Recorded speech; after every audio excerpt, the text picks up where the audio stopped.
Okay, to be honest, for this kind of questions, I would still also say na case-to-case basis din.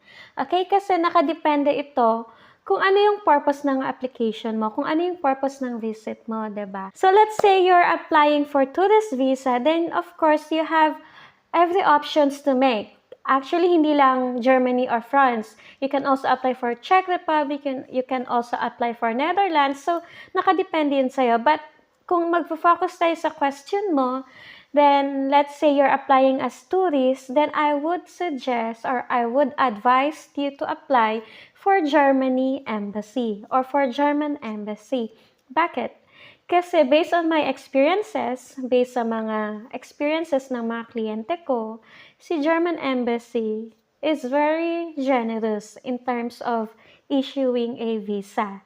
So, yes, mas okay pa kung mag-submit kayo ng application kay Germany kaysa kay France. Kasi mas higher yung expectation eh.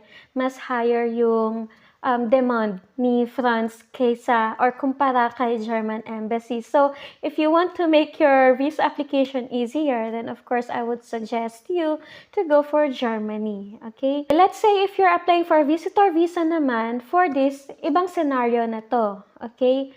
Meaning, kapag for visitor visa and your sponsor is a German national, of course, you have to apply for German Embassy.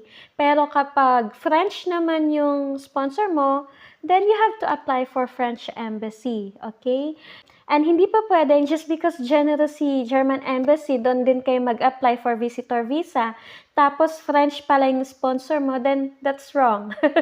Hindi pa pwedeng ganun. Kasi when we apply for a visitor visa, yung sponsor natin, kung saan siya currently naka-reside, doon ka din talaga dapat mag-apply sa embassy kung saan siya nakatira. So if he's French, then apply for French embassy. If he's German, then apply for German embassy. So yun lang naman yung explanation dito. Okay? And for this, hindi to naka-base sa kung sino yung mas generous magbigay ng visa. This will base sa kung ano yung kaya mong i-offer, kung ano yung kaya mong i-prove na genuine traveler ka, na genuine yung purpose ng visit mo, okay? Kasi mas maraming factor, mas maraming basehan dito na titignan yung embassy kumpara kung saan lang kung sino yung mas generous magbigay ng visa. So, yes, nakadepende talaga to.